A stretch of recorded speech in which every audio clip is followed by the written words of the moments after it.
اصول دین میں تقلید اللہ نے اسی لیے حرام قرار دی. توحید میں، رسالت میں، نبوت میں، قیامت میں، عدل الہی میں تقلید کیا ہے؟ حرام ہے. مطلب کیا؟ یعنی اگر مولانا کہیں کہ لا الہ الا اللہ کہو، آپ نے بچپن میں کہہ تو دیا، لیکن بڑے ہو کر سوال کرو مولانا کیوں کہوں، محمد رسول اللہ کیوں کہوں، علی ولی اللہ کیوں کہوں؟ اصول ہے، اصول میں تقلید حرام ہے. کیا مطلب تقلید حرام ہے؟ یعنی تعقل کرنا ہے اصول میں، تقلید نہیں کرنی. نماز کیسے پڑھنی اس میں تقلید کرنی ہے کہ معصوم نے فرمایا کیسے پڑھو. روزہ کیسے رکھنا رسول خدا بتائیے میں کیسے رکھوں. صبح کی نماز 2 رکعت پڑھوں، 4 پڑھوں، کیا پڑھوں یہ آپ کو بتانا ہے رسول خدا بتائیں. کس میں تقلید ہے؟ لیکن اصول میں تعقل ہے. کیا مطلب؟ اچھا فروع میں تقلید کیوں ہے اور اصول میں تعقل کیوں ہے؟ کیونکہ جب آپ نے اپنی عقل سے رسول کو رسول مان لیا تو اب اس کی تقلید کرنی پڑے گی. یہ تو آٹومیٹیکلی بات ہے نا.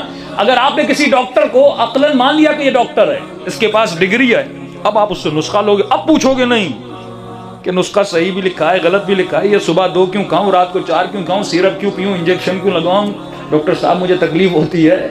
ڈاکٹر کہے گا کہ ڈاکٹر مانا ہے تو تقلید کرنی پڑے گی. جب علی کو امام مانا ہے تو علی کی تقلید کرنی پڑے گی. ہمارا ان سے نہیں، انہوں نے علی کو امام نہیں مانا لیکن آپ نے تو مانا ہے.